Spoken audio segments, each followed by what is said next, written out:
예, 너무 귀하게 이렇게 환영을 해주셔서 몸둘 바를 모르겠습니다. 상당히 부담스럽습니다. 예. 먼저 제가 하나님 말씀 읽고 목회 방향에 대해서 말씀 나누도록 하겠습니다. 하나님의 말씀 성경을 읽겠습니다. 예. 우리가 어제 새벽기도회 때 보아오셨던 말씀인데요, 사도행전 11장 17절 18절입니다. 사도행전 11장 17절 18절. 다들 아마 어제의 말씀이라 기억하실 텐데 두 절을 함께 읽어보겠습니다. 시작. 그런즉 하나님이 우리가 주 예수 그리스도를 믿을 때 주신 것과 같은 선물을 그들에게도 주셨으니 내가 누구이기에 하나님을 능히 맡겠느냐 하더라. 그들이 이 말을 듣고 잠잠하여 하나님께 영광을 돌려 이르되 그러면 하나님께서 이방인에게도 생명 얻는 회개를 주셨도다 하니라. 아멘. 저한테 주어진 시간이 이제 딱 1시간 정도니까요, 일단 오늘 왜 제가 이 말씀을 여러분들과 나누는가, 그것부터 이제 말씀을 좀 드리겠습니다. 초대교회 역사를 보면 제가 새벽기도회 때 말씀드렸는데 사도행전의 주제는 1장 8절입니다. 예루살렘과 온 유대와 사마리아와 땅끝까지 이르러 이제 복음이 전파되는 거죠. 사도행전 앞부분은 온 유대와입니다. 그리고 이제 사마리아 땅에 이제 복음이 전해집니다. 사마리아 이제 땅 끝까지 가야 될 거 아닙니까? 그러면 이제 쭉 이렇게 복음이 확장이 돼야 되는데 오늘 사도행전 11장 바로 전까지는 복음이 유대인들에게만 전해졌습니다. 그러니까 여러분이나 저나 지금 다 이방인인데 맨 처음에는 예수님도 유대인이었고 예수님 제자들도 유대인이니까 이스라엘 중심의 지역에 사는 유대인들에게만 복음이 전해졌습니다. 그러니까 유대인이 아닌 사람들에게는 아직까지 하나님 말씀이 전달되거나 세례를 받거나 전도가 되거나 이러기 직전 상황입니다. 그럼 유대인들을 위해서 제일 열심히 전도한 사람 사도가 베드로입니다. 그래서 오늘 11장에 베드로가 나오는 겁니다. 그런데 베드로가 환상을 봅니다. 환상을 보는데 공중에서 뭐가 이렇게 보자기 같은 게 내려오는데 목소리가 들리죠. 펴서 그걸 먹어라. 보니까 유대인들은 먹을 수 있는 음식이 있고 먹을 수 없는 음식이 있는데 먹을 수 없는 짐승이 가득 든 겁니다. 하나님, 저는 이거 먹을 수 없습니다. 율법에 의하면 부정한 것인데 이거 제가 먹어서 안 되지 않습니까? 3번이나 똑같은 장면이 나옵니다. 이게 무슨 뜻일까? 먹을 수 있는 것과 먹을 수 없는 것, 율법에 규정이 되어 있는데 왜 이런 일이 생기나? 그 환상을 보고 가만히 생각하고 10장에 보면 기도하고 있는데 고넬료라는 사람의 집에서 온 부하와 하인이 옵니다. 고넬료는 10장에 본 대로 제가 설명드린 대로 코르넬리우스라는 사람인데 그 로마의 주둔군의 백부장입니다. 백부장은 100명 정도의 부하가 있는 사람, 상당히 그래도 이제 당시에는 군인들 중에서 계급이 높은 사람이고 이방인입니다. 여기서 중요한 게 이겁니다. 유대인들에게만 복음이 전해졌는데 하나님이 깨끗하다고 한 건 먹어도 된다. 이 비유는 유대인들은 먹을 것, 먹지 않아야 될 것 구분하지만 이제는 그 구분이 없다. 뭐든지 하나님이 명령하면 먹어도 된다. 이 말씀을 영적으로 해석하면 유대인들은 복음을 들어도 되고 이방인들은 복음을 들으면 안 된다는 경계가 깨어진 겁니다. 그래서 고넬료가 이방인임에도 불구하고 그에게 세례를 주고 하나님의 말씀을 전하라. 이런 베드로가 하나님의 말씀을 받은 거죠. 그래서 오늘 11장에 보면 10장에 보면 베드로가 고넬료에게 세례를 줍니다. 그리고 고넬료와 온 집이 세례를 받습니다. 자, 이렇게 되는 것까지가 10장입니다. 10장 34절 35절을 화면으로 보십시오. 베드로가 이렇게 말합니다.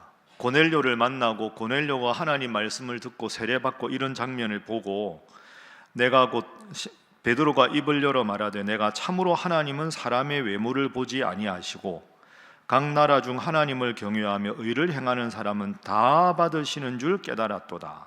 그러니까 34절에 하나님은 외모를 보지 않으신다는 말은 유대인들만 구원받고 딱 보기에 이방인인 사람은 구원을 못 받는다, 그게 아니고 35절 각 나라 중 그죠? 유대인만 아니라 이방인들이라도 각 나라 중에 모든 사람은 하나님이 다 받으시는구나, 이방인에게도 복음을 전해도 되는구나, 이걸 깨달은 겁니다. 자, 그렇게 하고 오늘 본문 11장으로 넘어갑니다. 그럼 여기서 여러분 무슨 문제가 생길까요? 베드로는 유대인들에게만 복음을 전하고 그 당시의 사도들도 유대인들에게만 복음을 전한다고 생각을 했는데, 베드로가 이방인인 고넬료에게 세례를 주고 복음을 전했습니다. 이 소문을 듣자 원래 유대인들에게만 복음이 전파되어야 된다고 생각하던 예루살렘에 있는 지도자들이 화가 난 겁니다. 아니 말이야, 베드로는 유대인도 아닌 사람한테 세례를 줬다는데 따지자, 이렇게 된 거죠. 그래서 11장 앞에 1절부터 한번 보십시오. 유대에 있는 사도들, 그죠? 있는 사도들과 형제들이 이방인 고넬료가 하나님 말씀을 받았다 하는 소문을 딱 듣고 베드로가 예루살렘에 가자마자 할례자들은 유대인들이죠. 유대인들이 베드로를 막 윽박지르는 겁니다. 이르되 내가 무할례자의 집에 들어가 함께 먹었다. 당신 이방인 만났지? 이방인 만나서 예수님 이름을 전했다면서 하나님이 금하신 일을 왜 해? 이러고 화가 난 겁니다. 그럼 여러분 여기까지 장면을 보세요. 베드로는 하나님의 명령을 받아서 이방인에게 복음을 전했고, 같은 하나님을 믿는 사람들은 베드로의 행동이 못마땅해서 화가 난 겁니다. 갈등이 일어난 거죠. 자, 초대교회가 갈등이 생겼습니다. 이 갈등을 어떻게 해결하는가? 베드로가 4절 보십시오. 베드로가 그들에게 이 일을 차례대로 쭉 설명합니다. 여러분 화내는 거 나 다 이해합니다. 나도 처음에 이해가 안 됐습니다. 그런데 하나님이 유대인 말고 이방인에게도 이제 복음을 전하고 세례를 주고 성령의 충만함을 받게 하라고 하나님이 저한테 명령하셨습니다. 여러분 화내는 것처럼 나도 화냈는데 하나님이 나에게 그것을 명령하셨습니다. 자, 그러면 베드로하고 다른 사도들 사이에 갈등이 생겼는데 베드로가 하나님이 원하신 일입니다 라고 말했을 때 이 사람들의 모습이 어떤가? 자, 11절 12절 보십시오. 설명을 합니다. 내가 환상 보고 이상했는데 마침 세 사람이 고넬료 집안의 부하와 하인들이 내 집으로 왔더라. 그래서 성령이 나에게 명령하셨다. 그래서 이 사람들하고 가서 고넬료에게 세례를 주라. 누가 시켰다고요? 성령께서 시키셨습니다. 이렇게 말을 합니다. 그리고 가서 어떤 일이 벌어지느냐? 15절. 내가 말을 시작할 때 성령이 고넬료와 함께 모였던 사람들에게 임하셨다. 그러니 하나님이 이방인의 구원을 허락하셨다라고 말을 한 겁니다. 자, 그럼 어떤 결론이 생기느냐? 오늘 읽은 17절, 18절이 결론입니다. 그런즉 하나님이 우리가 주 예수 그리스도를 믿을 때 주신 것과 같은 선물을 그들에게도 이방인들에게도 주셨다. 내가 누구이기에 하나님을 맡겠느냐? 18절. 그들이 이 말을 듣고 잠잠하여 하나님께 영광을 돌려 이르되 그러면 하나님께서 이방인에게도 생명 얻는 회개를 주셨도다 하니라. 아멘. 자, 이제 저를 보십시오. 제가 정리를 해보겠습니다. 베드로하고 그 당시 사도들은 유대인들만 구원받는 게 하나님 뜻이라고 생각을 했습니다. 한 마음이었죠. 그런데 하나님이 베드로에게 환상을 보여서 이방인인 고넬료에게 세례를 주고 성령 충만을 받게 하라 해서 베드로도 이해가 안 됐지만 하나님 명령이니까 그걸 했습니다. 그러면 베드로와 이 유대인 지도자들 사이에서 갈등이 생겼습니다. 이들이 베드로가 예루살렘에 왔을 때 당신 왜 그런 일을 했냐고 막 윽박을 지르니까 베드로가 내가 한 게 아니라 하나님이 시키신 겁니다 라고 말을 합니다. 그 말을 듣자 이 유대 지역에 있던 사도들이 자신들의 입장을 다 내려놓고 하나님이 그 일을 하셨다면 우리는 그 일을 기쁘게 받겠습니다 하고는 모두가 다시 한 마음이 돼서 이후에는 이방 지역에 열심히 하나님 말씀을 전하게 됩니다. 한 마음이었다가 갈등이 일어났다가 하나님의 뜻이라고 했을 때 다시 한 마음이 되었습니다. 여러분, 이것이 초대교회 저력입니다. 아무리 사랑해서 살아도 가정에서 부부간에도 의견이 다를 수가 있고, 내 배 아파 난 자식도 내 마음대로 안 되기도 하고, 교회도 죄인들의 모임이라 이런저런 다양한 의견이 있을 수 있지만, 왜 이런 청지기 학교를 하고 제가 2주차에 올해 목회 계획을 여러분께 말씀드립니까?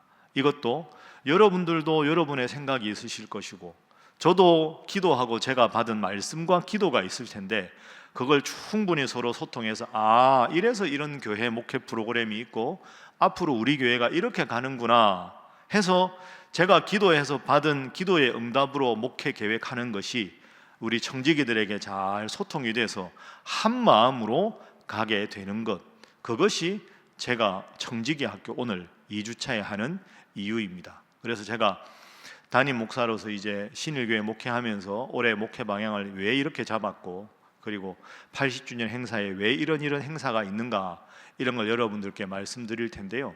제가 이 모든 건 정말 기도하고 하나님 앞에 우리 교회가 어떻게 가야 되는가 하는 마음으로 한 거니까 여러분도 잘 들으시고 한 마음으로 잘 협조해 주시기 바랍니다. 기도 한번 하겠습니다. 하나님, 초대교회가 의견이 달랐지만 또 하나님께서 원하시는 일이라는 말을 듣고 한 마음이 되어 더 열심히 이전보다 이방인 선교에 박차를 가했습니다. 오늘 청지기학교 이튿날 하나님 우리에게 은혜 주셔서 모이게 하시니 감사합니다. 하나님께서 주신 귀한 시간 소통하고 공감하고 어려운 때 우리 교회가 더 잘 되는 귀한 계기가 되도록 하나님 함께하여 주옵소서. 주중에 바쁜 일을 다 뒤로 하고 피곤한 채 이 자리에 나온 우리 모든 청지기들에게 영육간에 강건케 하시고 이 시간을 통하여 더욱더 하나님의 영광을 위하고 교회를 사랑하는 계기가 되도록 인도하여 주옵소서. 모든 시간 그리고 또 식사 이후의 교제까지도 은혜 가운데 지키시기를 간절히 바라며 예수님의 이름으로 축복하며 기도하옵나이다. 아멘.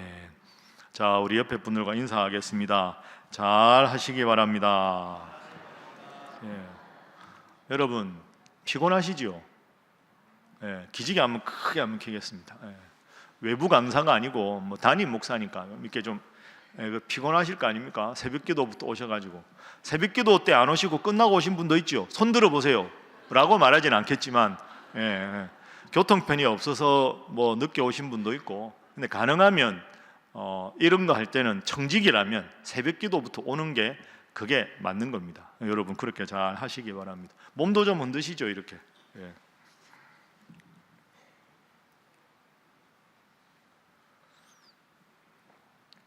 제가 그 PPT를 준비했는데요. PPT 하기 전에 제가 말씀드린 대로 제가 이제 신일교회 담임 목사로서 어떤 마음으로 목회하는가, 기본적으로 어떤 생각을 갖고 있는가, 한 10분 15분 동안 전체적으로 윤곽을 좀 그리고 간단하게 말씀을 드리겠습니다.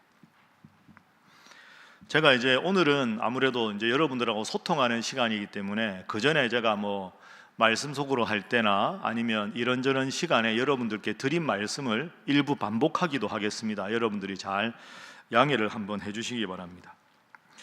세 가지 말씀드리기. 첫 번째는 현실 파악, 두 번째 한국교회 현실, 세 번째 신일교회 돌파구, 이렇게 제가 잡았습니다. 현실이 어떤가, 한국교회는 어떤가, 우리 교회는 앞으로 어떻게 해야 되는가, 이 세 가지로 간단하게 한 10분 말씀드리고 목회계획 이야기하겠습니다. 현실을 먼저 파악해 보죠. 우리 교회 역사가 몇 년입니까? 80년, 올해 80년입니다. 80년 된 교회는 아주 전통적입니다. 우리 교회는 특히 전통적입니다. 여러분은 우리 교회만 계셔서 뭐 다른 데서 이사 오신 분도 있지만 잘 모르지만 저는 교수 때부터 전국에 있는 교회를 한 300여 개를 다녔습니다. 강의도 하고 뭐 말씀도 전하고 특강도 하고. 그럼 교회 가면 맨 먼저 담임 목사님하고도 이야기하고 장로님들하고도 이야기하면 교회 가면 특유의 분위기가 있습니다. 물고기가 물을 모른다고. 여러분은 우리 교회가 어떤지 모르지만 가보면요 아주 좋은 교회가 있고요, 강의하려는데 마음이 안 모이는 교회도 있고요, 정말 역동적인 교회도 있고 막 너무너무 다릅니다. 지난주에 지용근 대표께서 이제 강의 끝나고 제 방에서 이제 샌드위치를 먹었는데 그분이 그러시더라고요. 이분은 전국적으로 강의를 다니시는 분은 그 전날도 부산인가 갔다 오셨다고. 그러니까 지금 뭐 가장 전국적으로 많이 다니는 강사분 중에 한 분인데, 신일교회는 참 이렇게 따뜻하고 역동적이다. 제가 그 평가를 듣고 상당히 기뻤습니다. 여러분, 80년 된 교회는 솔직히 별로 역동적이지 않습니다. 왜? 이렇게 좋은 말로 안정적이고 부정적인 말로는 축 처져 있습니다. 우리 교회가 그렇다는 게 아닙니다. 그게 아니라 오래된 중구의 역사가 오래된 이런 교회들은 그럴 수 있는데 우리 교회는 그렇지 않아서 제가 감사합니다. 80년 된 서울 중구에 있는 신일교회라고 하면 전통은 강하지만 변화에 대한 수용성이 빠를 수는 없습니다. 그건 동전의 양면입니다. 전통이 강하면 변화에 더디고 변화에 너무 강하면 이 전통적인 게 좀 약한데 우리는 그 중에서 좀 더 전통적인 교회죠. 변화에 적극적이기가 어렵습니다. 성도들은 매우 훌륭합니다. 여러분들 아주 훌륭한 분들입니다. 옆에 분들 인사하겠습니다. 참 성도님 훌륭하십니다. 아니, 칭찬하는데 이렇게 목소리가 작아서 되겠습니까? 웃으면서 하겠습니다. 참 훌륭하십니다. 네. 우리 교회는 성도들이 훌륭합니다. 분위기가 좋습니다. 외부 강사분이 오거나 하면 교회 참 성도분들이 말씀도 잘 듣고 분위기가 참 좋다, 이런 말씀을 참 많이 합니다. 물론 제 앞에서 욕은 못하겠지만 제가 들어보면 이게 그냥 하는 말인지 아닌지를 파악할 수 있거든요. 그런데 또 한편 현실을 정확하게 보면 우리 교회 이미지가 좋은 것만은 아닙니다. 과거의 상처 때문에 여전히 교계에서는 신일교회 하면 매우 걱정스러운 표정으로 보는 분들이 상당히 많은 것도 사실입니다. 이게 영적인 면이고요. 두 번째는 현실 파악의 현실적인 면은 우리 교회가 중구에 있습니다. 중구 인구가 서울시에서 제일 작다고 말씀드렸죠. 서울 시내 25개 구 중에서 제일 큰 구가 예를 들면 송파구 같은 경우 57만 명, 60만 명에 육박합니다. 우리 중구 인구는 12만 명, 11만 명 정도 됩니다. 그러니까 서울의 같은 구 중에서도 제일 작은 구입니다. 원래는 중구, 용산, 종로 세 개가 작았는데 용산에 엄청나게 빌딩이 많이 있으면서 용산은 아주 앞서 나가고요. 중구, 종로가 꼴찌를 이렇게 달리고 있는데 우리 중구가 제일 적습니다. 인구가 적다라는 말은 여러 가지가 해석이 가능한데 유입 인구가 일단 적죠. 계속 줄어듭니다. 유입 인구가 주는 것 중에 여러분 다 느끼시지만 젊은 부부들이 매력적으로 들어올 만한 공간이 아닙니다. 교통이 좋으니까 아파트가 비싸고 학교들은 별로 없고 도심이니까, 그러니까 아이들을 데리고 젊은 부부들이 들어와서 중구에 사는 경우가 많지가 않습니다. 그리고 우리 교회만 봐도 연세 많이 드신 분들 중에서 평생 교회 미담 생활 잘 하신 분들이 여기 터닫고 잘 사시다가 자식들 분가하면서 분가할 때 뭐 이렇게 결혼 자금이다, 집도 도와준다 이러면서 이분들이 다 있던 집 팔아서 이제 나가고 뭐 자식들하고 합치고 이런 분들 상당히 많지 않습니까? 그래서 우리 교회 연세 드신 권사님들 중에 금요 구역 모임이나 주일 예배 오는데 2시간 넘게 걸리는 분들이 상당히 많습니다. 그분들이 오는 게 진짜 대단한 겁니다. 너무너무 고마운 일이죠. 그래서 우리가 주일날 예배가 작년 예배 기준으로 지금 1600에서 1700명 정도가 출석합니다. 그 중에서 여러분 지난번에 지원건 대표 말씀도 들었지만 우리나라가 초고령화 시대 아닙니까? 연세 드신 분들이 아주 많습니다. 그래서 우리 교회는 제가 다음 세대도 강조하지만 실버스쿨이나 연세 드신 분들을 소홀히 여기면 절대로 안 됩니다. 다음 세대만 강조되는 게 아닙니다. 우리 교회가 이만큼 된 건 어르신들 때문입니다. 그러니까 그분들 아주 지극히 잘 해야 되고 그분들이 소외감을 느끼면 안 됩니다. 제가 주일날 아무리 바빠도 1부 예배 끝나고 2부 예배 끝나고 원로 원태 장로님들 방에 가서 인사 잠깐이라도 드립니다. 왜? 그분들이 얼마나 훌륭한 분들입니까? 그러니까 여러분들도 앞으로 교회 모든 일 할 때 다음 세대 청년 중요하지만 실버나 어르신들을 약화시키면 안 됩니다. 그런데 여기에 우리 교회 담임 목사로서 고민이 있습니다. 연세 드신 분들이 외곽으로 나가면 주일 예배 외에 오기가 힘듭니다. 겨울이 되면 더 그렇습니다. 교회 출석을 보면 11월, 12월이 성도들이 줍니다. 1월 초에는 좀 늡니다. 신년이니까. 2월 들어가면 또 줍니다. 왜? 날씨가 춥거든요. 눈이라도 오면 자식들이 교회 못 가게 합니다. 그럼 이분들이 교회 못 오십니다. 오다 가다가 미끄러질 수 있으니까. 그럼 이분들이 이제 오실 때 자식들이 차 태워서 오시고 이러잖아요. 그럼 여기에 고민은 이분들이 연세 드셔서 열심히 하시는 분들이 충성을 하다가 돌아가시거나 우리 교회를 더 이상 못 오게 되면 그분들의 자녀들이 어머니를 모시고 아버지를 모시고 오시다가 어머니가 못 오면 그 자녀들이 다 안 옵니다. 그렇죠? 그리고 분가해서 나가면 그쪽 교회 나가고 믿음 생활을 안 합니다. 제가 한번 이런 말씀 드렸습니다. 우리 교회 1년에 천국 가시는 분들과 유아 세례 받는 사람 아이들의 숫자를 비교하면 마이너스 40 정도 됩니다. 그럼 마이너스 40이면 제가 10년 됐으니까 400명이 줄은 거죠. 거기다가 서울 중구니까 유입이 안 되지요. 새로 오는 사람은 적지, 나가는 사람은 많지, 그리고 연세 드신 분들 돌아가시지, 애들은 없지. 그럼 1년에 40명 곱하기 10, 400명. 근데 이게 400명이 아닙니다. 왜? 연세 드신 분 한 분의 영향력은 자녀들, 자손들에게도 여파가 있기 때문에 이분이 안 오면 자녀들, 자손들도 이사간 이상 우리 교회 안 옵니다.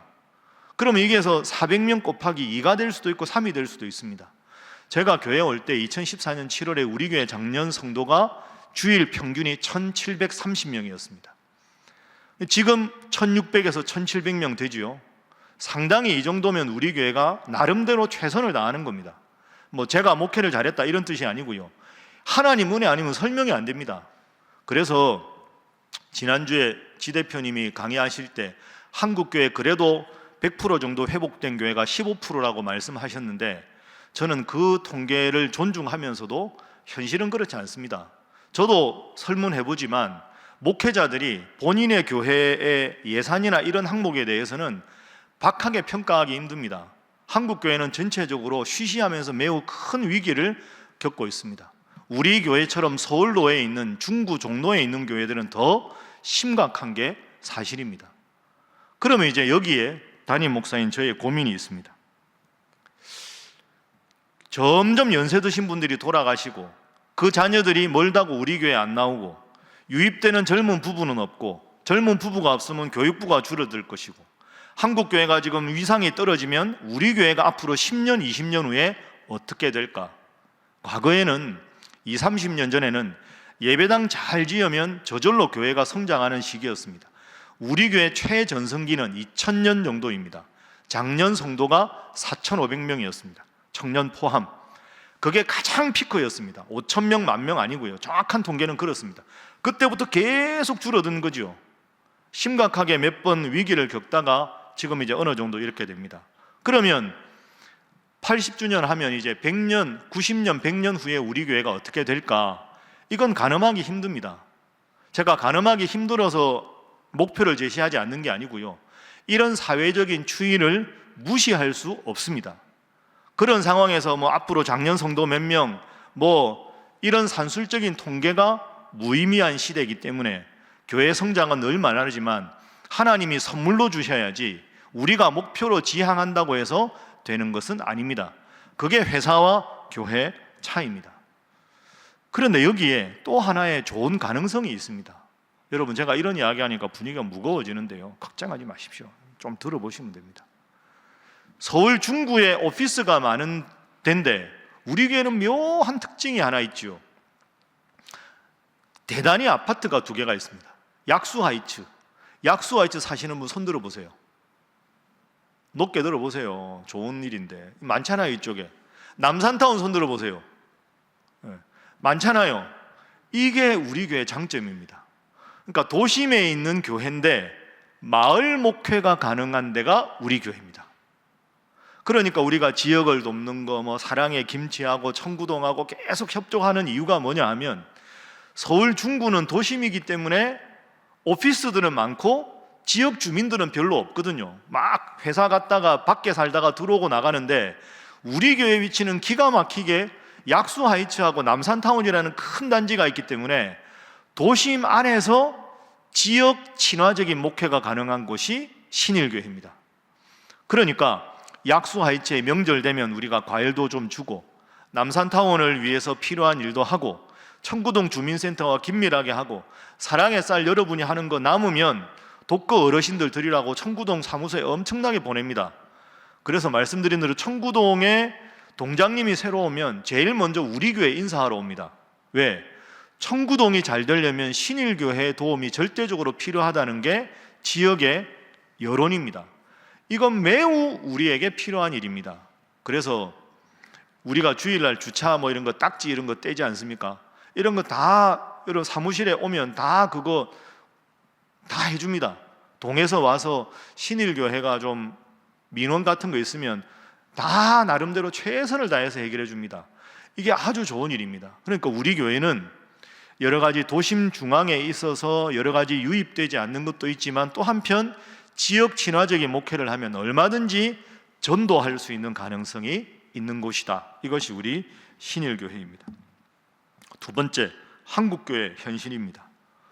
한국교회는 점점 교인이 줄어들고 있습니다. 많이 줄었습니다. 통계를 말하기 어려운 정도입니다. 부흥하는 교회가 있습니다. 부흥하는 교회는 몇몇 교회, 그리고 대단히 아파트 단지가 들어서는 교회, 신도시에서 아주 목회를 획기적으로 잘하는 교회, 몇 교회만 그렇습니다. 잘 되는 교회는 어떤 특징이 있느냐? 우리 지용건 대표께서 지금 몇 년째 똑같은 말씀하셨습니다. 소그룹이 잘 되는 교회, 젊은이들이 유입되는 교회, 목회자가 젊은 교회. 제가 젊습니까? 나이가 많습니까? 젊어 보이려고 노력은 합니다만은 나이가 늘어가고 있습니다. 고민이 많습니다. 그래서 제가 이제 내일 모레도 세미나를 갑니다. 제가 주로 세미나를 가면 교수님들하고 함께 갑니다. 이 한국교회나 이런 변화를 목회자들이 느끼는 것보다 교수님들이 훨씬 더 잘 아니까 그래 교수, 목회자, 세미나 이런 데 가서 좀 많이 배워옵니다. 제가 이일선 목사님 책 쓰고 프로젝트 한 것도 사실 거기서 힌트를 얻은 겁니다. 세 번째, 신일교회 돌파구가 뭐냐? 이게 이제 저의 고민입니다. 저의 고민을 여러분들에게 나누는 거죠. 그러면 한국교회가 침체하고 우리 교회가 여러 가지 힘들고 어려운 상황에서 어떻게 우리 신일교회가 잘 될 수 있을까? 첫 번째, 제가 제일 강조하고 기도하는 것은 신일교회는 예배가 좋다. 신일교회는 참 예배가 은혜롭더라. 말씀이 참 은혜롭더라. 교회 분위기가 너무 좋더라. 이것보다 좋은 게 없습니다. 여러분, 요즘에 우리 교회 말씀드렸죠. 와서 바로 등록하는 분들 별로 없습니다. 등록하는 분들 보면 1년째 우리 교회 나오는 분들, 뭐 3개월, 5개월, 그리고 다 돌아보고 제가 분명히 낯이 익은데 우리 교회 몇 번 왔다가 다 갔다가 다시 돌아옵니다. 그럼 그분들한테 제가 반드시 여쭤봅니다. 우리 교회 와주셔서 감사합니다. 우리 교회 오신 이유가 뭡니까? 이제 이런 거 저런 걸 여쭤봐야 제가 알 거 아닙니까? 그럼 이제 그런 걸 이제 목회에 반영하는 거죠. 여러분, 교회가 뭐 지금까지 주의 상황 말씀드렸죠. 제일 중요한 건 뭡니까? 하나님 앞에 예배 드리는데 예배가 은혜롭고 말씀이 은혜롭고, 그래서 다른 교회보다 나는 신일교회 가서 예배 드리는 게 가장 하나님 앞에 기쁘고 행복하더라. 이것보다 중요한 건 없습니다. 이 일을 위해서 저도 노력하고 여러분 안내위원들도 열심히 노력하고 서로 밝은 얼굴로 인사해야 합니다. 그래서 지난주 지 대표님 하시고 오늘 제가 하고 다음 주 이 시간에는 박영숙 목사님이 하십니다. 왜 제가 박영숙 목사님께 부탁드렸느냐? 새가족 왔을 때 어떻게 인사하고 성도들끼리 어떻게 대화하고 이런 기본적인 에티켓 이런 게 아주 중요하거든요. 제가 교수 시절에 강의하러 가지 않습니까? 진짜 다릅니다. 제가 이제 주로 전철을 타고 가거든요. 차 막히면 설교자가 늦으면 큰일 나잖아요.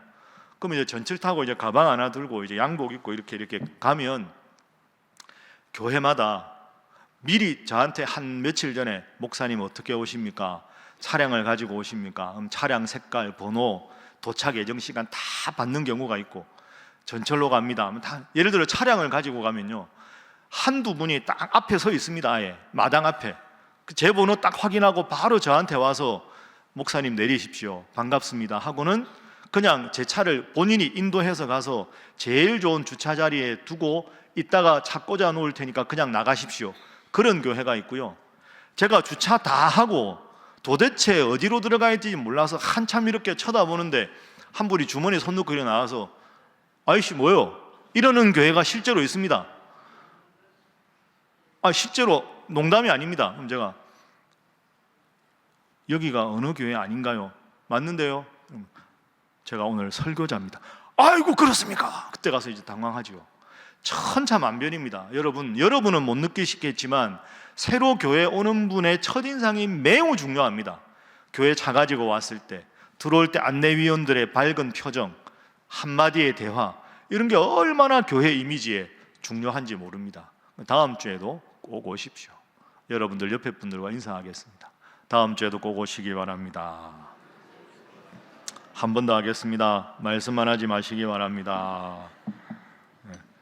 예배가 좋다, 교회 분위기가 너무 좋다, 이게 첫 번째 제가 지향해야 될 것이고요. 두 번째는 전통도 강조하고 변화도 필요하다.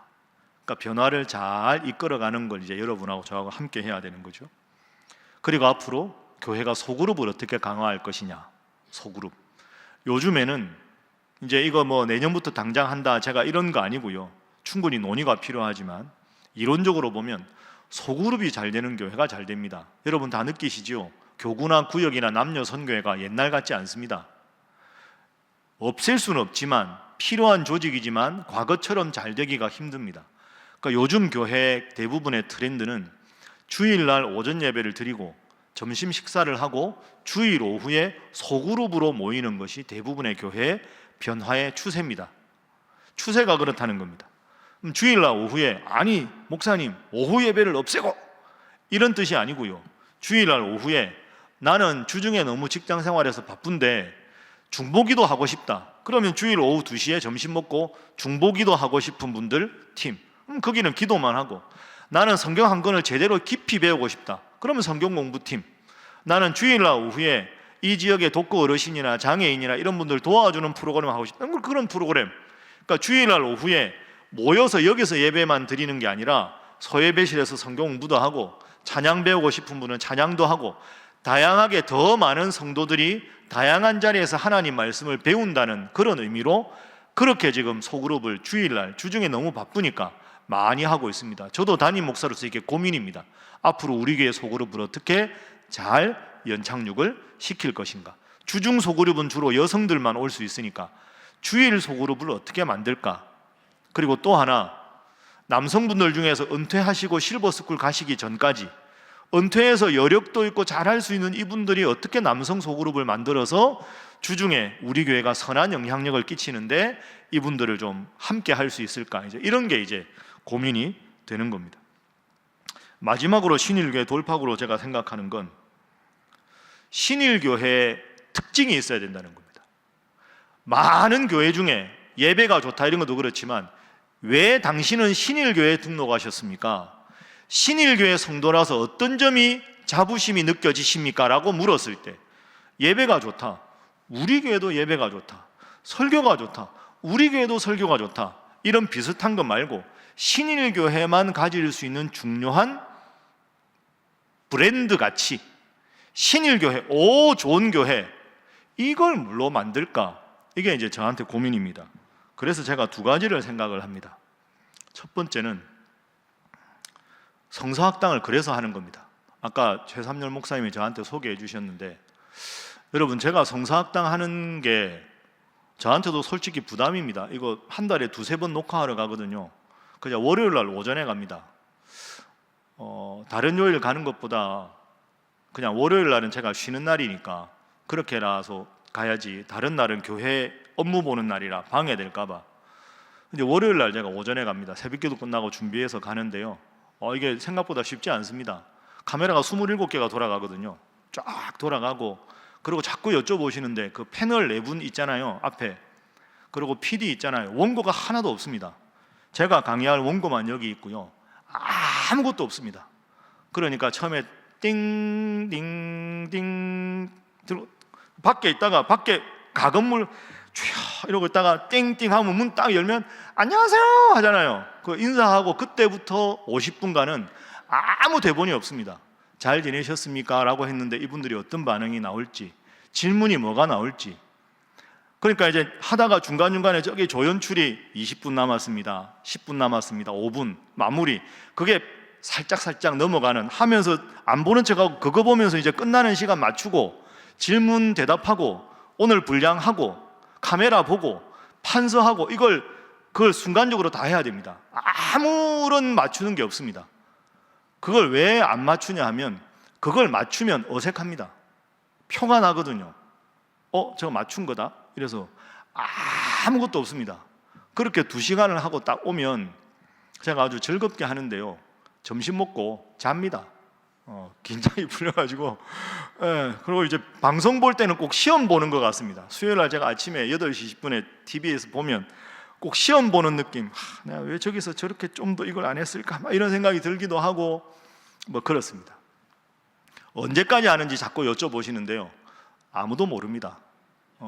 제가 요한복음 하고 끝날 수도 있고. 그런데 제가 가서 알았습니다. 이제 식사도 하고 이야기하다 보면 PD가 연출이 그러더라고요. 이게 리스트가 있습니다. 이게 성사학당 강사 리스트가 수십 명이 있습니다. 여러분, 우리 교단의 교회가 9,600개입니다. 우리 교단의 목사가 22,000명입니다. 우리 교단만. 그러면 CBS 성사학당 강사가 4명이거든요. 감리교 목사님 2, 합동 측 1분, 통합 측에 제가 합니다. 우리 CBS 이사로 파송될 수 있는 교단이 10개입니다. 그러면 CBS 성사학당이 간판 프로라 하고 싶은 분들이 줄을 서 있습니다. 그리고 이렇게 찬조를 많이 하고 해달라는 분들이 상당히 많아요. 사장님께 부탁하는 분, PD한테 부탁하는 분, 이게 쫙 있어요. 그래서 제가 왜 어떻게 절을 하게 됐냐고 제가 물었습니다. 조건이 있더라고요. 교수 출신 목사면 좋겠다. 이게 설교가 아니니까 강의식으로 해야 되니까 교수 출신 목회자가 좋겠다. 그럼 교수 출신 목회자가 많을 거 아닙니까? 그러니까 제가 하다 보니까 저 맡은 PD가 우리 교회에 한 5-6번 왔습니다. 그러니까 모르게 저기 앉아서 설교하는 거 듣고 이렇게 발음 듣고 교인들 반응 보고 그 다음에 신학교 학생들한테 하고 해서 한 5-6년 동안 쫙 봐서 순위를 딱 매겨놓고 있었던 거죠. 저한테 말도 안 하고. 그럼 예를 들어서 제가 지금 그만둔다 그러면 좋아할 목사님이 수십 명입니다. 왜? 하고 싶은 분들이 줄을 섰으니까. 근데 이제 제가 지금 장로교 통합 측 목사 아닙니까? 근데 이게 교단 안배도 어느 정도 해야 합니다. 그럼 이제 예장 통합에서는 제가 하는 거죠. 그러면 제가 안 하면 하고 싶은 분들이 많은데 방송국 입장에서는 조회수, 유튜브, 그 다음에 방송 퍼센트, 시청률 이걸 다 고려해서 해야 되기 때문에, 그리고 사장님이 바뀌면 그분 좀 넣어라 뭐 이러면 또 이제 바뀔 수도 있고 해서 일단 요한복음은 하고, 지금 스태프들은 그냥 목사님 계속 좀 하십시오라고 하는데 언제까지 할지는 저도 모릅니다. 그러니까 제가 언젠가 그만두면 그냥 그러려니 하시면 되겠습니다. 그런데 저는 개인적으로 피곤하고 힘들지만 이게 의미가 있습니다. 여러분, 제가 바쁘거든요. 금요일날 신학교 교수 강의하고 이거 하는 게 저한테도 쉬운 일이 아닙니다. 제가 진짜 이 일을 하는 이유가 있습니다. 늘 말씀드리지만 신일교회 담임 목사라서 하는 겁니다. 예수 믿다가 실종한 사람이 성사학당 보고 저 목사님 성경 들어보니까 내가 예수 잘 믿어야 되겠다, 성경 새로 읽어야 되겠다. 지방에 있는 청취자가 보고 시청자가 보고 우리의 서울로 대학 가는데 서울 가면 저 배요한 목사님 있는 교회, 저 교회 등록시켜야 되겠다. 실제로 그런 분들이 생깁니다. 제가 연말에 이런 말씀 드렸죠. 여러분, 등록 안 하고 다니지 마시고 교회 등록하고 다니시라고. 우리 교회 주보 보십시오. 1월 둘째 주 넘었는데 새가족이 10명이 넘습니다. 작년에 우리 교회 새가족이 100명 좀 넘었거든요. 물론 이게 연초에 많아집니다. 뭐 이렇게 했는데 뭐 수백 명 될 것 같지는 않습니다. 제가 믿음이 적어서 그런지. 그런데 이게 영향이 있다는 거죠. 그것 때문에 등록하는 분도 있습니다. 저는 이게 매우 고무적인 일이라고 생각합니다. 아까 말씀드렸죠. 우리 교회가 처한 위치에서 점점 한국 교회가 감소하는 상황에서 우리 신일교회가 신일교회 좋은 교회더라, 신일교회 참 좋더라 라고 말할 수 있는 여러 가지 요소 중에 거기 교회 목사님이 성경 말씀을 전하는 게 참 와닿더라, 저분이 하는 설교라면 들어보고 싶더라, 내가 예수를 다시 믿어야 되겠더라, 신일교회 가고 싶더라, 이럴 수 있는 게 우리 교회 브랜드 가치를 높이는 거라는 거죠. 그래서 저는 성사학당 합니다. 언제까지 할지 모르지만 하여튼 최선을 다해서 할 수 있는 데까지 하려고 합니다. 이게 우리 교회에 다녀야 되는 첫 번째, 제가 생각하는 전국구 교회가 되는 첫 번째 이유. 그래서 제가 목사님들 만나면 많이 이야기 듣습니다. 성사학당 잘 보고 있다고. 그 이제 점점 소문이 더 나면 좋겠죠. 그리고 이제 아울러서 제가 신학교 강의하는 이유를 설명을 드리겠습니다. 처음에 우리 교회 올 때 총장님하고 약속한 것도 있지만, 여러분 신학교 졸업생들이 전부 전국에 목회자로 갑니다. 그럼 여러분들도 그런 경우 있잖아요. 목사님, 우리 아들이 이번에 지방에 근무 갑니다. 강릉으로 가는데 어느 교회 갈까요? 이런 경우 많습니다.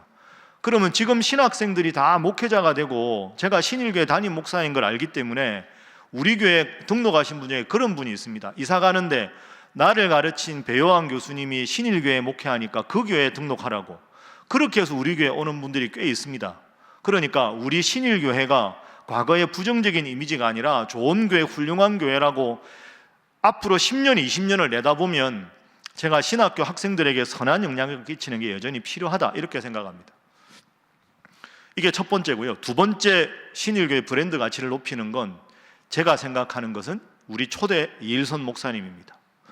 여러분도 아마 다 느끼셨을 텐데 우리 초대 목사님이 이렇게 훌륭한 분인지 다 모르셨을 겁니다.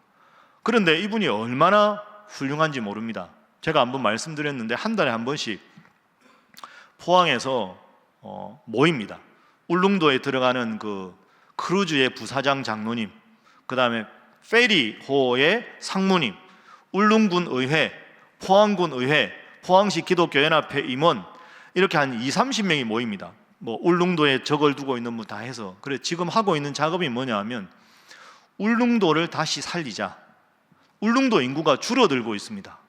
이일선 목사님 들어가셨을 때 2만여 명 됐고요. 제일 전성기에 울릉도 인구가 3만 명 정도 됐습니다. 지금은 10,000명이 되지 않습니다. 9,000명 생각하는데 왔다 갔다 하는 유입인구 빼면 6,000명 정도가 됩니다. 울릉도 공항에 들어선다고 좋아할 일인데 울릉도 내부적으로는 고민이 많습니다. 왜? 요즘 우리나라 수온이 높아져 가지고요, 울릉도에 제일 많이 나는 그 수산물이 뭡니까? 오징어죠. 지금 울릉도에 오징어가 잘 안 잡힙니다. 유튜브 나가도 되나? 되겠죠.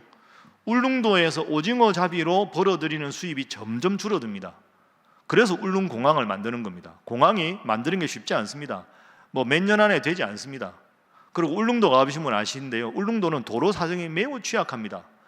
우리 동네처럼 교통이 복잡합니다. 울릉도 중심가에 가면 울릉도에는 45인승 버스가 못 갑니다. 왜? 45인승 버스가 양쪽으로 갈 정도 도로 폭이 안 됩니다. 제일 큰 차가 30인승입니다. 울릉도 인구는 줄어들지, 아이들은 줄어들지. 중학교가 3개였는데 하나거든요. 고등학교도 하나. 우리 교회가 가지고 있는 문제를 울릉도가 똑같이 가지고 있습니다. 그리고 이단이 많아지고 기독교 인가가 줄어들고 열심히 하는 목사님들은 이제 육지로 나가고, 그러니까 교회도 침체되고 울릉도라는 섬이 매우 침체되어 있습니다. 하나님이 기가 막힌 기회를 주신 겁니다.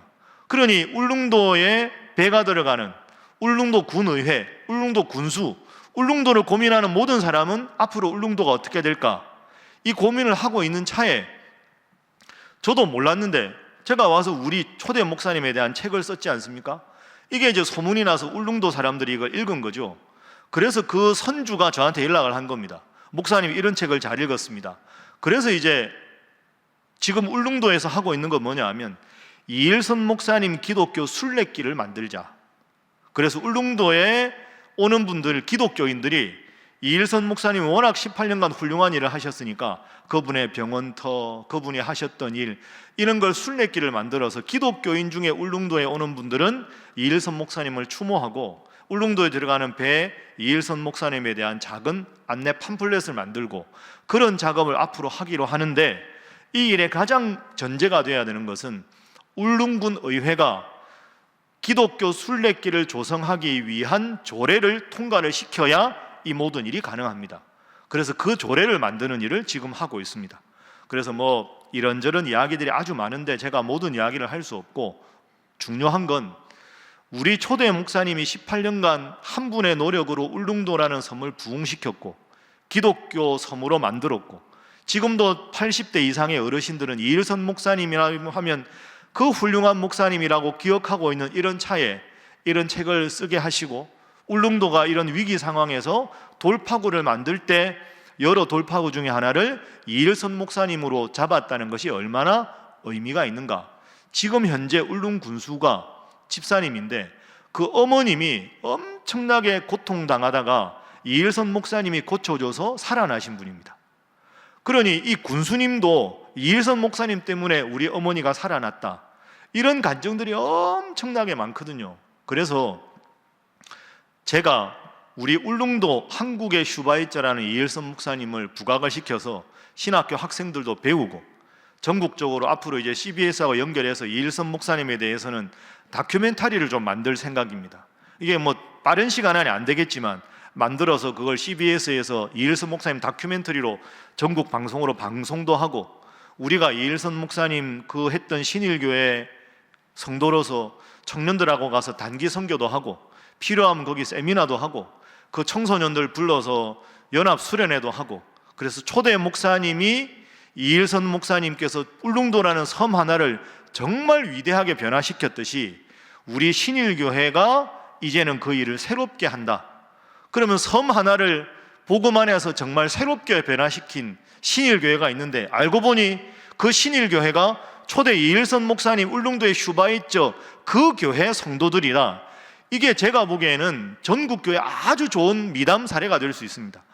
야, 도시와 농촌이 연계를 맺어서 하는 교회는 있지만 섬 하나를 그렇게 책임지는 얼마나 좋은 예가 되겠습니까? 이걸 저희가 주도적으로 하면 비용이 천문학적으로 듭니다. 다큐멘터리를 만들어야지요. 그런데 이걸 저희가 하는 게 아니라 울릉군 의회가 하고 CBS가 하고 울릉도 기독교연합회가 이 일을 함께 하자고 하면서, 우리 교회가 책이 있고 목사님의 이 박물관이 있으니까 소프트웨어는 신일교에서 제공해 주십시오. 이렇게 돼야지. 제가 이걸 너무 처음부터 세게 밀고 나가면 그 신일교회가 시작했으니까 예산은 신일교에서 다 부담하십시오.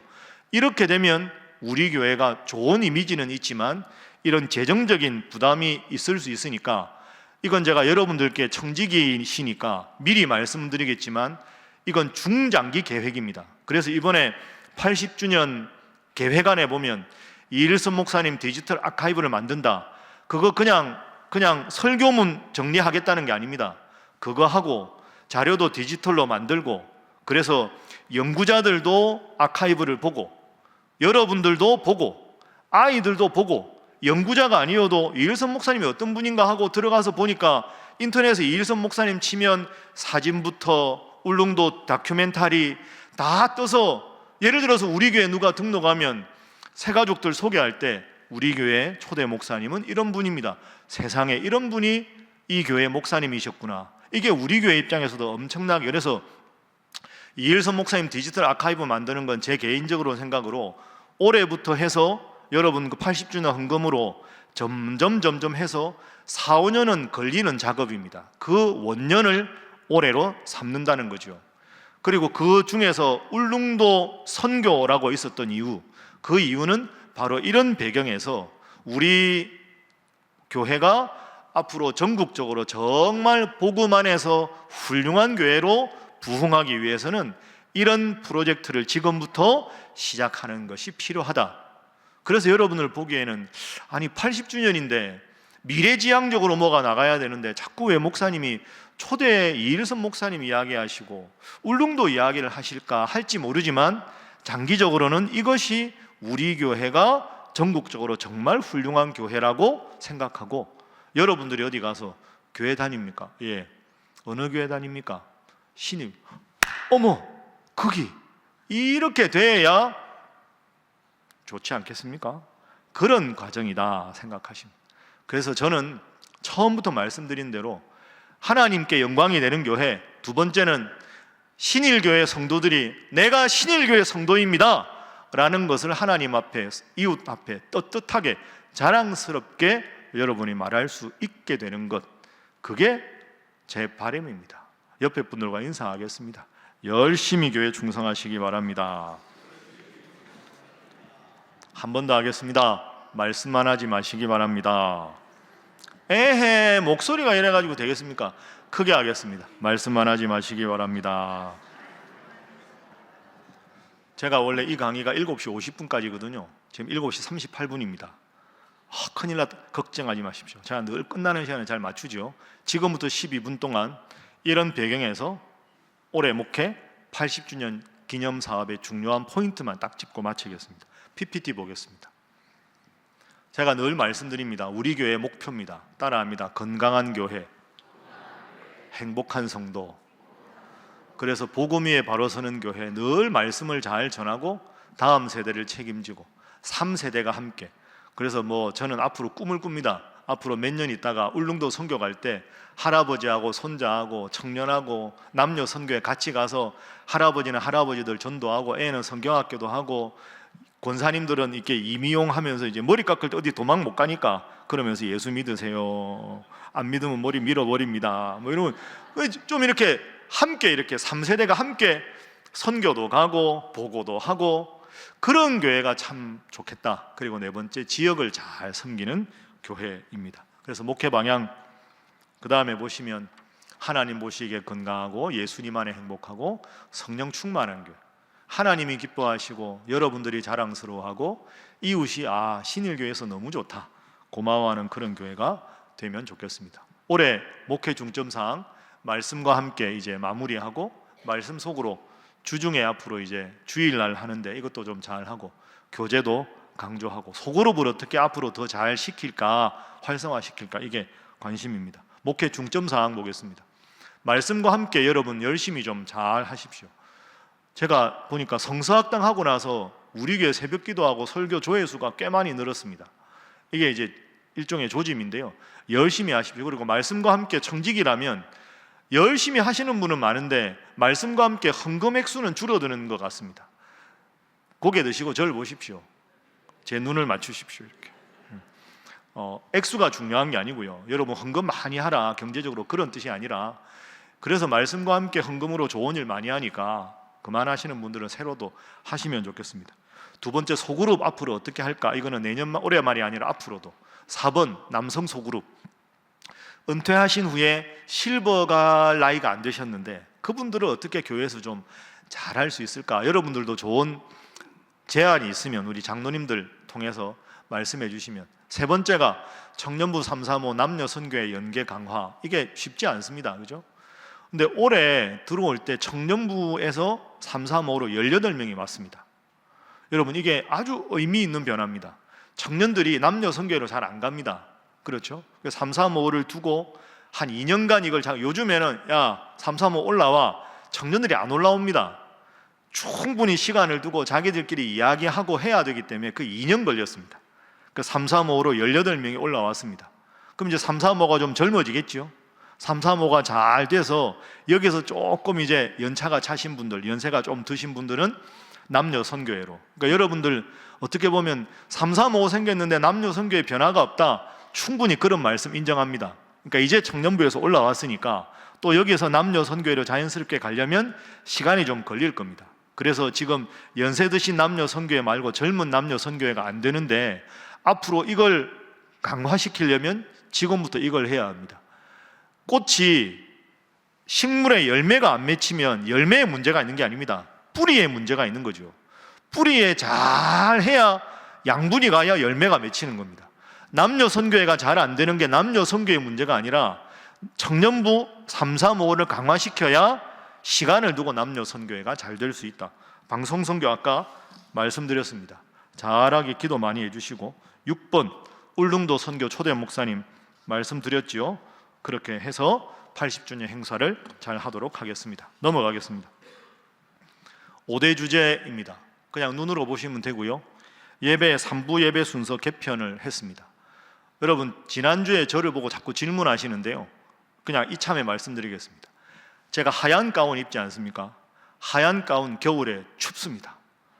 나가서 계단 밑에 있으면 추운 날은 춥습니다. 그래서 다음부터 1월 첫째 주 제가 검은 가운을 입었는데요. 그래서 동계 12월, 1월, 2월 추울 때는 두꺼운 검은 걸 하고 봄, 여름, 가을에는 흰 걸 하고 1, 2부 예배에는 그렇게 하는데 3부 예배는 이제 인도자가 앞에서 하지 위로 올라가지 않습니다. 그래서 기도하시는 장로님하고 저하고 둘이 예배위원으로 들어가는데 장로님도 가운을 안 입으시기 때문에 저만 가운을 입고 현대 예배이기 때문에 1, 2부는 가운을 입고 3부는 장로님과 제가 양복 입고 설교하겠습니다. 그러니까 3부는 현대 예배니까 예배 원고는 같지만 1, 2부와 3부를 그렇게 좀 전통적인 예배는 가운 입고 3부 예배는 양복 입고 그렇게 하겠다.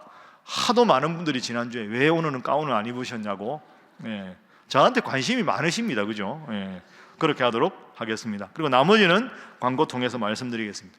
80주년 사항 보겠습니다.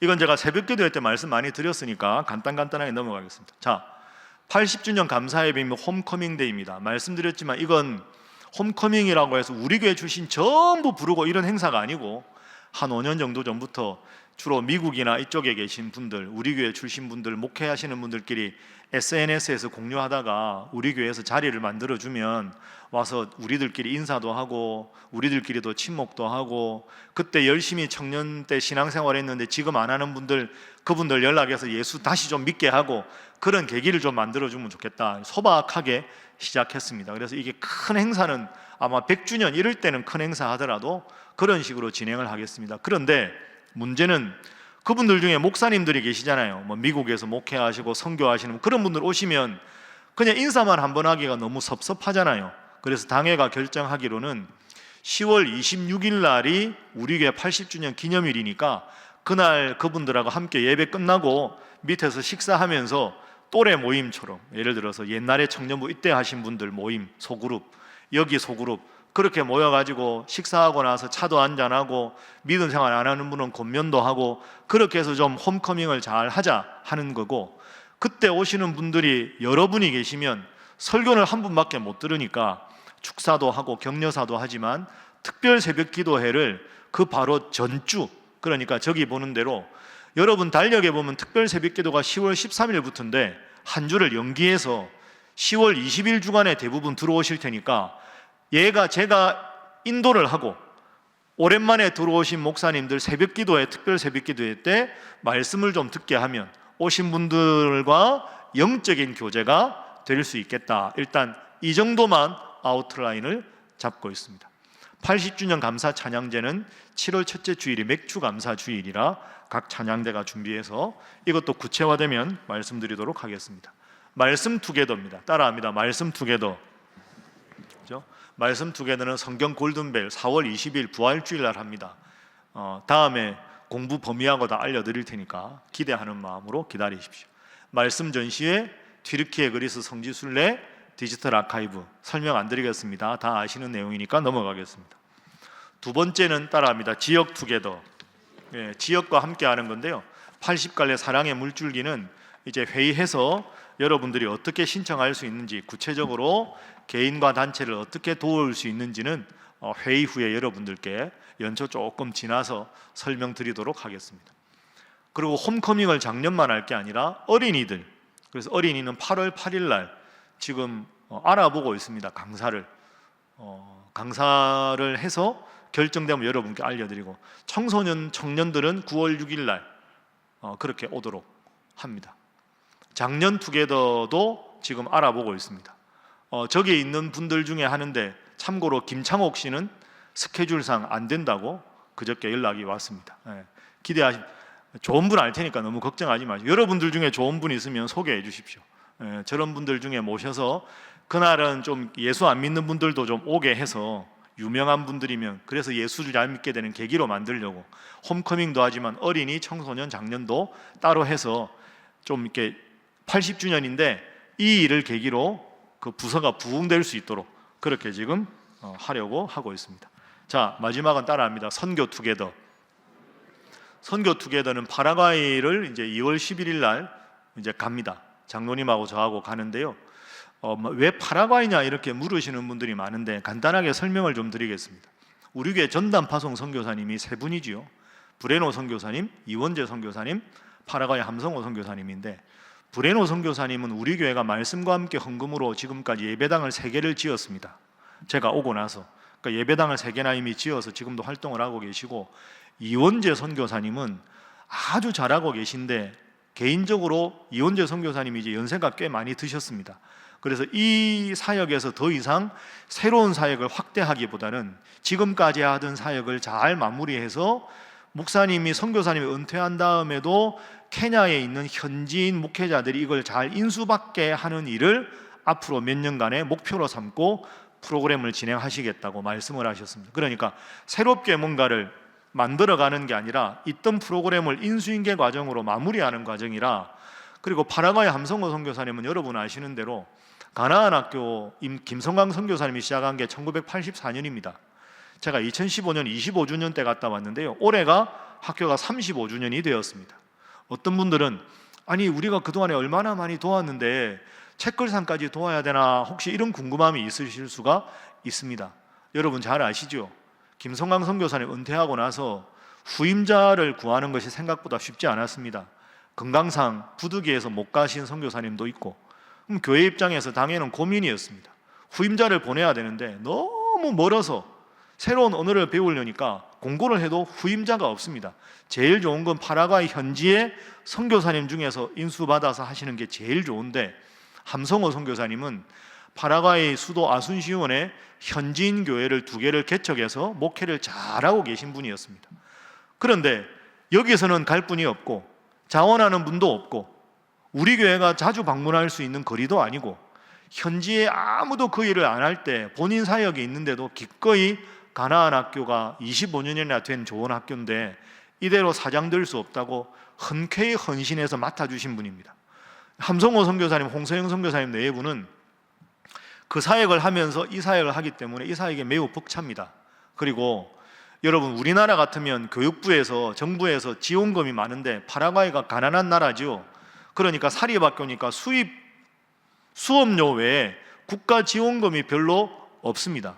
그러니까 교회 입장에서는 지금까지 김성강 선교사님이 잘 해오셨고 그리고 함성호 선교사님 맡아 잘 해오시지만 이분이 기존 사역에 이 사역까지 맡아서 잘 하고 계시니까 교회가 그동안에 좀 이런저런 모양으로 도와드리고 80주년으로 선교를 해야 되는데 다른 브레노 선교사님과 이원재 선교사님은 말씀드린 상황이 있으니 이분에게 좀 도와드리면 좋겠다. 그런데 도와드리는데 갑자기 또 너무 큰 걸 하기 그러니까 오래된 책걸상을 바꿔드리는 걸로 의미를 삼자. 또 하나, 책걸상이 10만 원에서 12만 원이라고 말씀드렸죠. 제가 그 말씀을 굳이 드린 이유는 다른 품목이 아니라 책걸상인 이유는 여러분 가정에 교육부 아이들도 있을 거 아닙니까?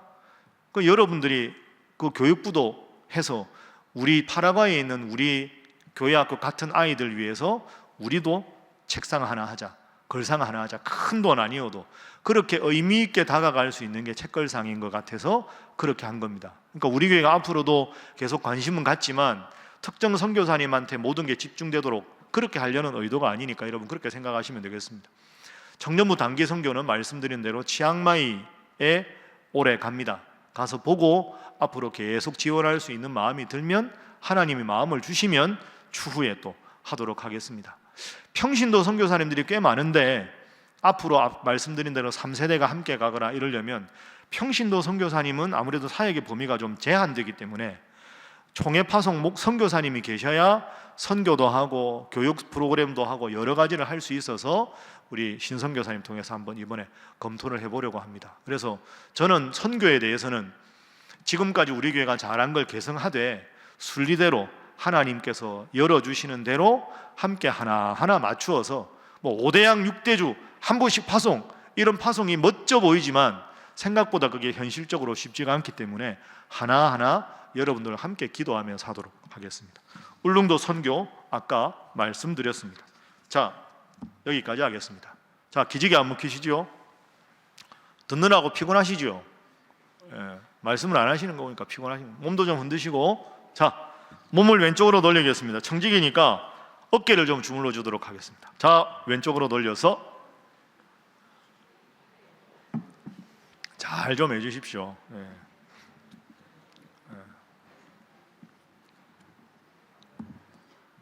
자, 반대로 가겠습니다.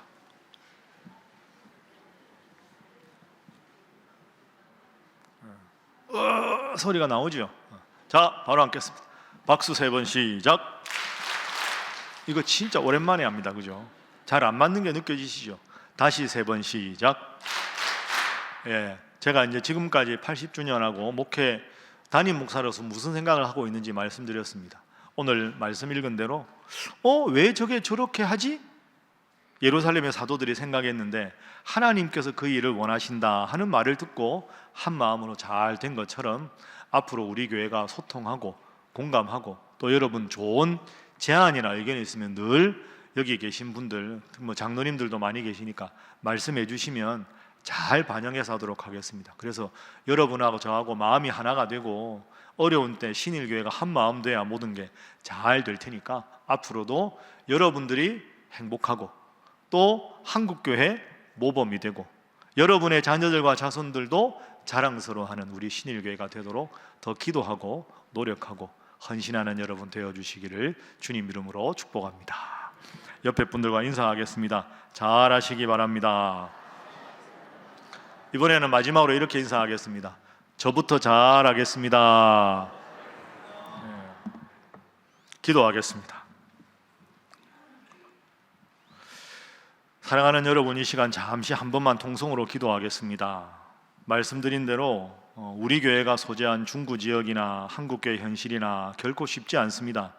그러나 선교가 쉬울 때가 있었고 교회가 잘 될 때가 얼마나 있었습니까?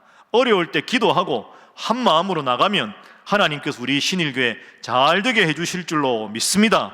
하나님, 올 한 해 우리 교회를 지켜주시고 80주년 행사위에도 함께 하셔서 은혜 위에 은혜를 더하여 주셔서 한 마음으로 우리 신일교회 잘 되게 하여 주시옵소서. 다 함께 통성으로 잠시만 기도하겠습니다. 주여 믿습니다. 주여 믿습니다. 주여 믿습니다.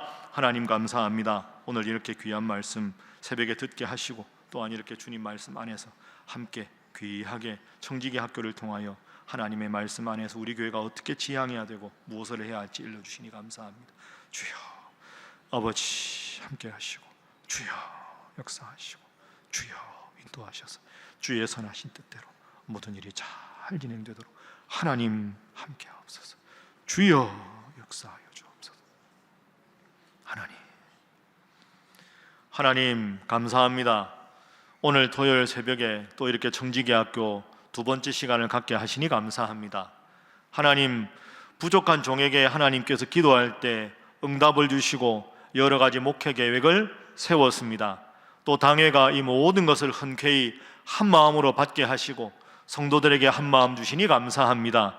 하나님, 기도하면서 한 마음으로 모든 목회 프로그램과 80주년의 기념 행사와 그리고 앞으로의 모든 교회 일이 은혜 가운데 잘 진행되게 하여 주시옵소서.